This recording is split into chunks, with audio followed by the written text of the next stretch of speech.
रुख कर लेते हैं। और फिलहाल इस वक्त देखिए रूस और यूक्रेन के बीच जो वॉर चल रहा है उसका इम्पैक्ट और असर हम देख रहे हैं कि काफ़ी सारे जगह पर और सेक्टर पर देखने को मिल रहा है। और ऐसे में कुछ और भी देश हैं जो कि कुछ बड़े फैसले लेते हुए नजर आ रहे हैं और उसका भी असर हम देख रहे हैं। और अभी फिलहाल ये एक अपडेट आया है कि यूएस और यूरोप ने रूस को एक बड़ा फाइनेंशियल झटका दिया है और रूस के बैंकों को स्विफ्ट से बाहर कर दिया है। इसके मायने क्या है, इस खबर का मतलब क्या है और किस तरह का असर आगे देखने को मिल सकता है, ये समझ लेते हैं। और डिम्पी कालरा मेरे सहयोगी जुड़ चुके हैं पूरी डिटेल्स के साथ। डिम्पी बताइए। शुक्रिया। 4 देश ऐसे हैं जिसने स्विफ्ट एक्शन लिया है, या इसलिए ये कह सकते हैं कि बैंकिंग से जुड़ा हुआ एक्शन है जो कि रशिया को काफ़ी हद तक मुश्किल में डाल सकता है। और इस एक्शन के बारे में मैं आपको बताऊंगा, लेकिन पहले वो देश बता देता हूं जिसने ये एक्शन लिया है। उसमें अमेरिका है, यूरोपियन यूनियन है, यूके और कनाडा। इन चारों ने क्या किया कि रशिया को स्विफ्ट से बाहर कर दिया। एक तरह का बैंकिंग प्रोटोकॉल है ये, उससे इनको बाहर कर दिया है।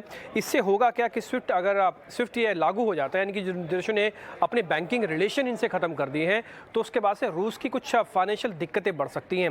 ये दिक्कतें कैसी होंगी, क्योंकि आपको पता है कि रूस जो है वो एनर्जी में देश वर्ल्ड में नंबर 2 या नंबर 1 पे पोजीशंस पे रहता है। गैस में तो नंबर 1 पोजीशंस पे और ऑयल में नंबर 2 है।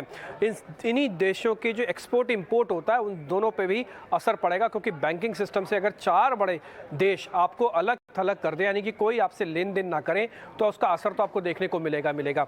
अब ये स्विफ्ट है क्या? स्विफ्ट का पूरा फुल फॉर्म भी आपकी स्क्रीन पर आ जाएगा। स्विफ्ट है society for world wide inter bank financial telecommunication. ये है क्या? ये आपस में एक तरह से कनेक्टेड है। 200 से ज़्यादा देश इसके साथ कनेक्टेड हैं। 11,000 से ज़्यादा बैंक्स इसमें आपस में कनेक्टेड हैं।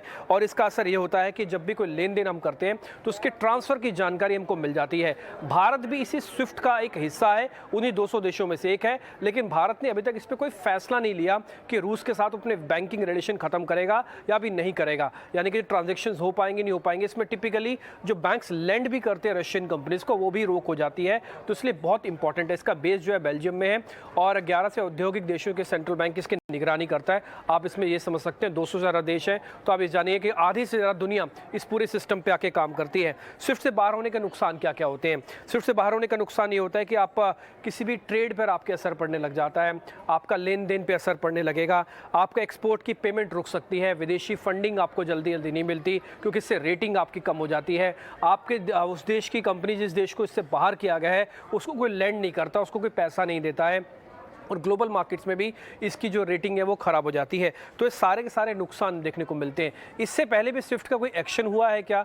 इससे पहले भी एक्शन हो चुका है, वो ईरान के ऊपर हुआ था। जब ईरान ने कई टेस्ट किए थे तो उसके बाद से 2018 में ईरान को बैंक को स्विफ्ट से बाहर कर दिया था। इसका नुकसान किस देखने को मिला? इसका नुकसान ये था कि जो ऑयल एक्सपोर्ट था उसका वो करीब 50% कम हो गया था। ईरान की बहुत हद तक इकोनॉमी ऑयल एक्सपोर्ट पे इम्पोर्टेड ध्यान रखती जाती है, 50% तक कम हो गया था। और दूसरे देशों से जो उसका ट्रेड है वो 33% कम हो गया था।